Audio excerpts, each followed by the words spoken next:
You're good? You're good? Okay. So good morning, everyone. Today's Thursday, December 10th, 2020. The time is 11:02 a.m. This is a special meeting to consider human resource personnel changes. Attending our commissioners Duncan, Brooks, and Fillios. Do we have any changes to the agenda? Yes, the assessor's item number 2, executive, will possibly be postponed until a later date. Okay. So we have a possible postponement of item number 2 on the agenda. Thank you, Kim. Okay. All right, then. So let's move on to our first business or action item, and that is a request to pay out budgeted bonuses by the assessor. So who will speak to this? I think Reba's on the line. Reba's here. Oh, yeah, go right ahead, Reba.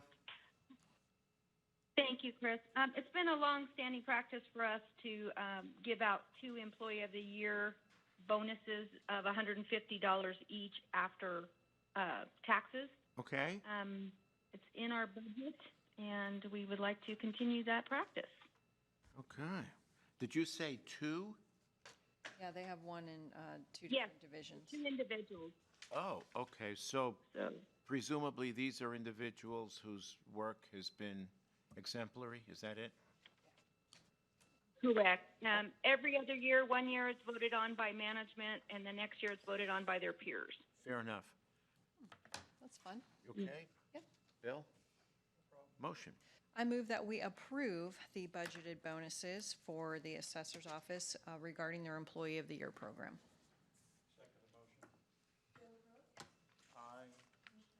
Aye. Aye, and the motion's carried. Your mic is off. Thank you.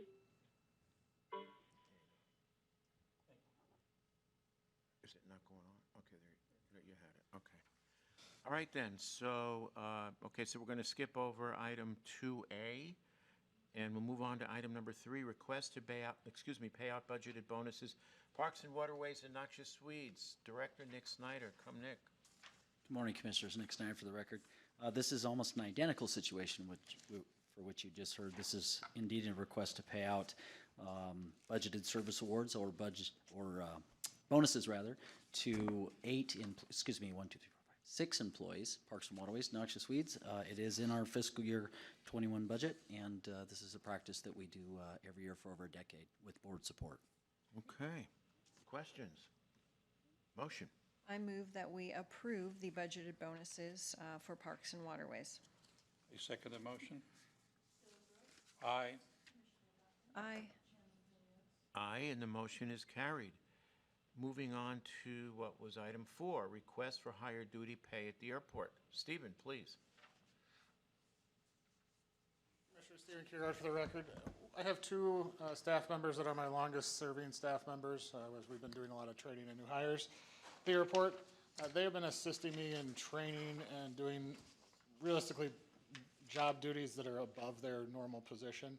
I'd like to basically reward them for that and assisting through this until such time that we can either move into the duty manager positions that we're talking about next, so that way there's some sort of compensation for their additional work that they're doing.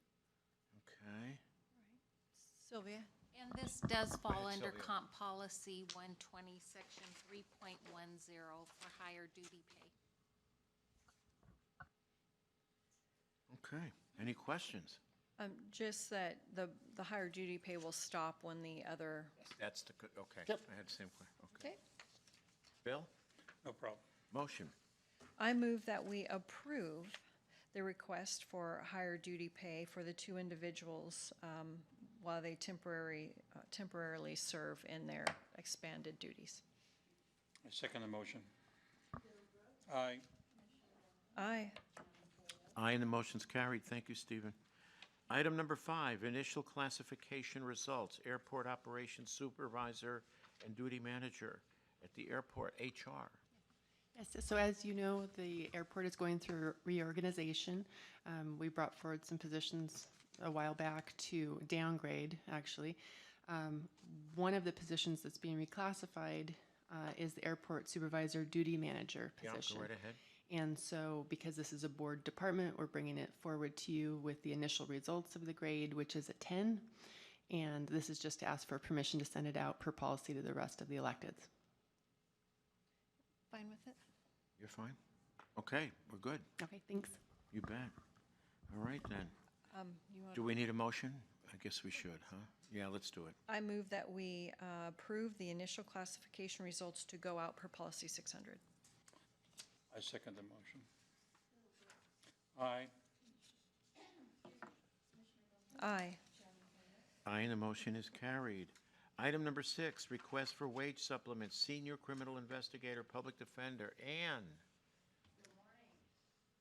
I was here a few weeks ago, and the board approved hiring a part-time criminal investigator that was paid for through the workload grant from the Public Defense Commission. That rate of pay was at $18 per hour. We hired somebody, and upon sending the paperwork through, and it was my mistake, I did not realize that the low end for that grade was just over $23 an hour. And so I'm bringing it and requesting that the board allow me to pay that person, but supplement the workload grant per hour with tax, or with my budget money to get us to the next year, and then I'll make the request of the Public Defense Commission to make that wage at the 23 an hour. Okay. I mean, this is a situation where we can't hire underneath what our grade is. Yep. Right, you Yep. need to at least bring them in at the Minimum. minimum. At the minimum. Absolutely. Yeah. Okay. Yeah, go ahead, Kim. We'd like to retro it to his start date if possible. Yeah, and that was when? 2 weeks ago, Oh, I'm sorry, okay. off the top of my head, That's fine. I don't remember, but it's not very far back. All right.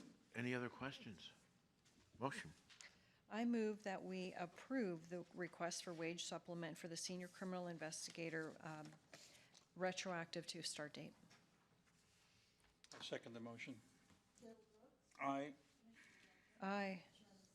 Aye, motion is carried. Thanks, Ann. Item number 7, extension of temporary service utilizing CARES funding. Auditor, Dina.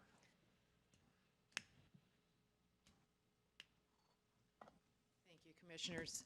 Before you, you have a request to extend the use of our temporary employee who's helping us put together CARES Act documentation. Her salary would be paid for with CARES funding, but we just wanted to be above board because she's doing a great job. We'd just like to keep her through the end of the COVID period. Okay.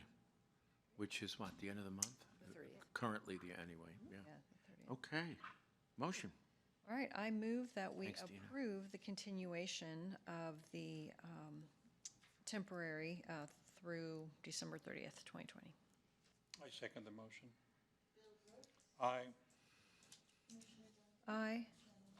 Aye. Motion carried. Item number 8, required quarantine for COVID, administrative leave with pay, BOCC and HR. Sylvia. Okay. With COVID, we've experienced many different scenarios dealing with individuals that may have used their FFCRA or court-ordered requiring quarantine, even if a physician has indicated the employee can come back to work. So Darrin and I have been fielding many questions related to this, and we drafted just some general guidelines. Want to see where the board would be on this, so we have guidance that we can direct to the departments. We understand with admin leave with pay, the elected officials have the discretion to make the decision themselves, but I've had many conversations with elected officials as well. And so what we're just trying to do is look at these scenarios, and it's not a one-size-fits-all situation, and just review them with you, see what the board thinks about these, give us some guidance so we can help the departments in managing this as well. So I'll just go through the different scenarios that I have. Yeah, go ahead. Okay. The first one is Idaho Supreme Court order for court services issued. This one was issued November 23rd, 2020. Right. So first and foremost, with all employees, if there's an option for telecommuting, it would be great to keep our employees working rather than on admin leave with pay. But that isn't available for all staff. So I just want to make sure in all our scenarios that we're looking at reviewing telecommuting policy as an option before admin leave with pay.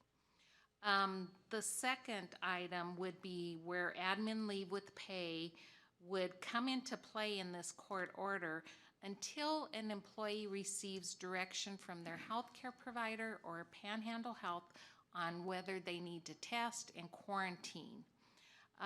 The situation, if they need to test and quarantine, we can utilize FFCRA, but we're getting to the point where individuals have exhausted FFCRA because it allows for up to 80 hours for reasons 1 through 4 and then 6, and 5 is daycare related. So if the employee, so say the employee, the physician doesn't say, you don't need to test, I don't believe your contact is a direct contact, they should be placed on admin leave with pay because it's employer directed, and that is best practice. And we've had lots of discussions between Darrin and I, and it just is the right thing to do. Why penalize the employee if we're saying you can't be in the workplace, sort of thing? And I don't know if you want to ask questions along the way or. Well, Darrin, is there any way to get the Supreme Court to chip in some money here when we have to pay employees when they're not allowed in the building, when they've been released by medical professionals? Well, I don't know of a way we could request it, but it seems unlikely.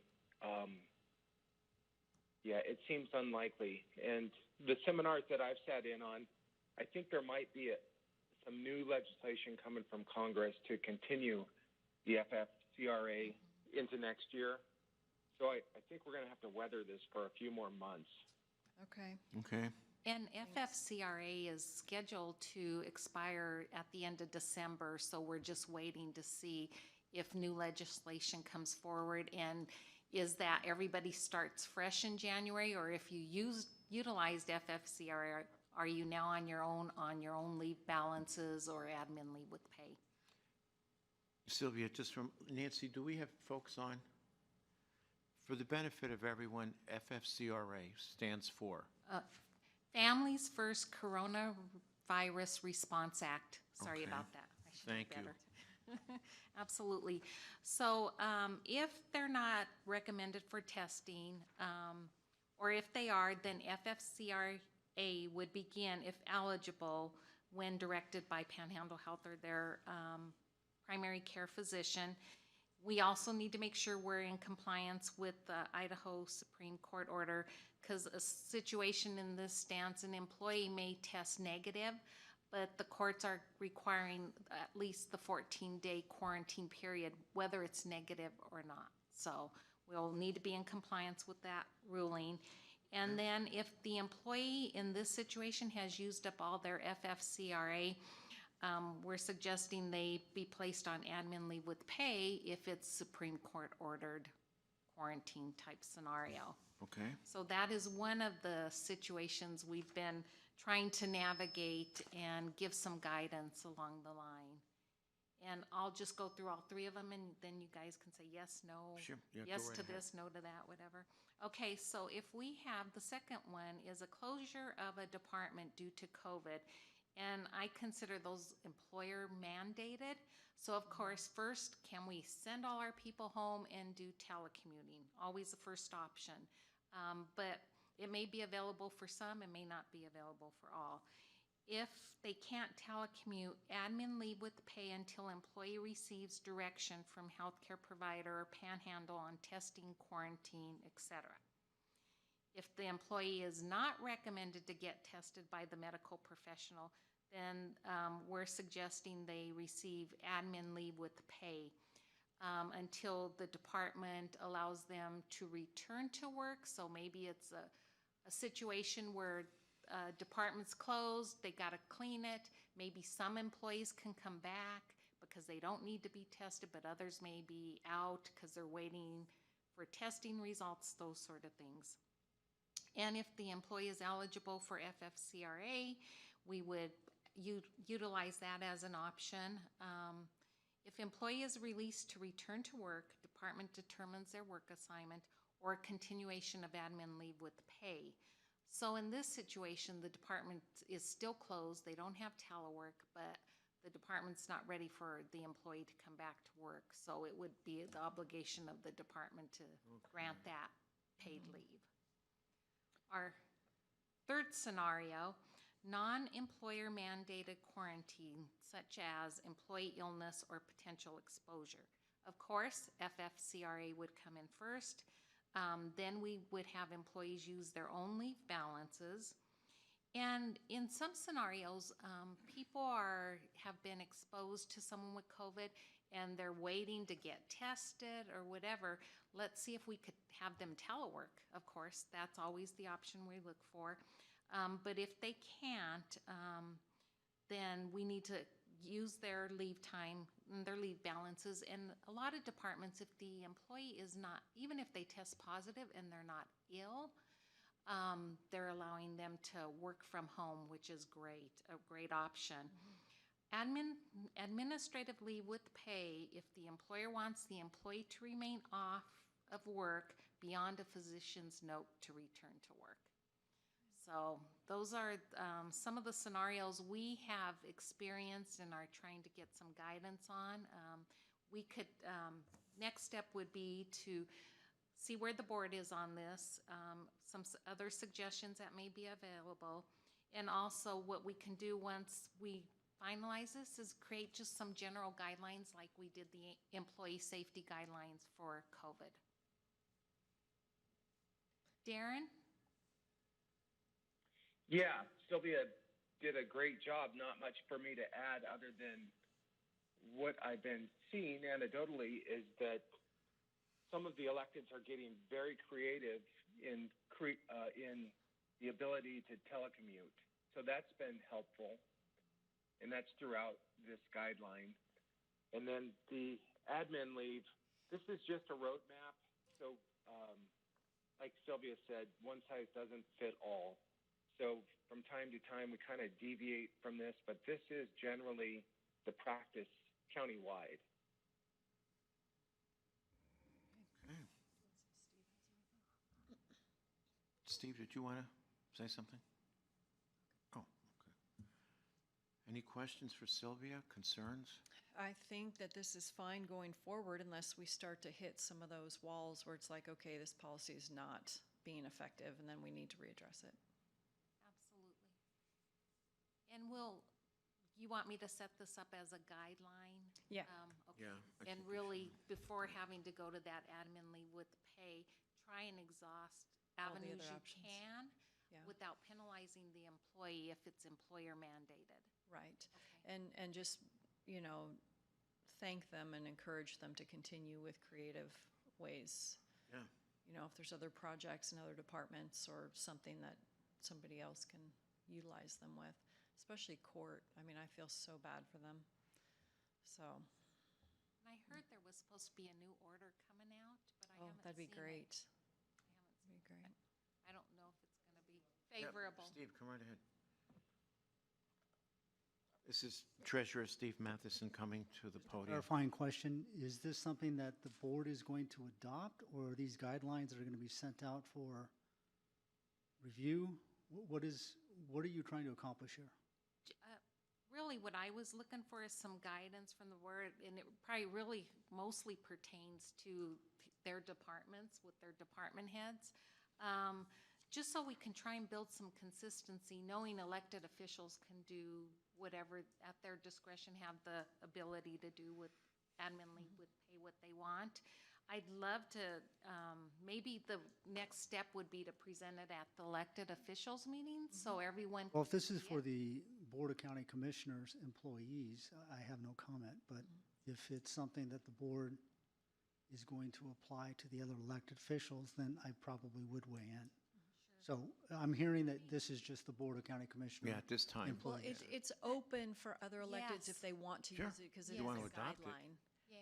I mean, we can take it up at the elected officials meeting next Absolutely. Wednesday. Yeah, We can certainly do that. Once again, it's a guideline. If you want a way to handle the situation, then here it is, already spelled out. If you already got it handled and you don't need any ideas, then you're fine. And if I'm critical of those ideas?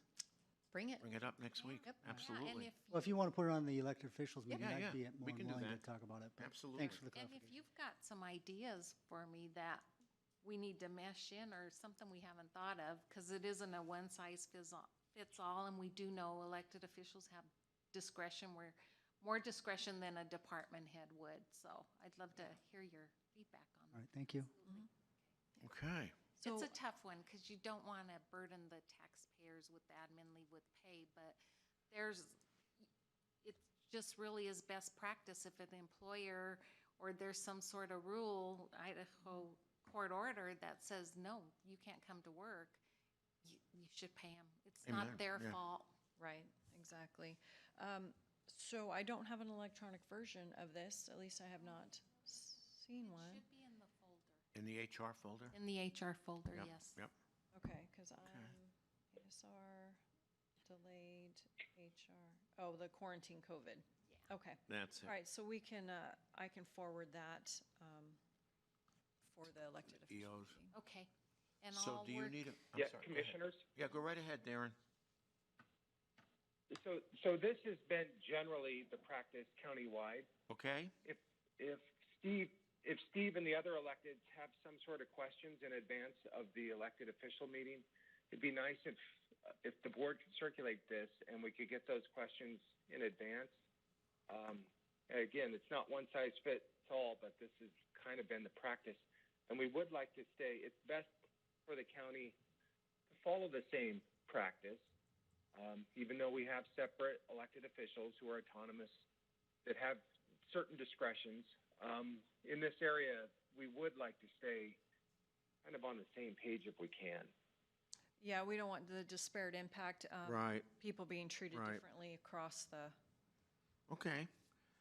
So, so I guess what we do is when we put the message out, encourage people to come forward with questions so we can address them at the EO meeting?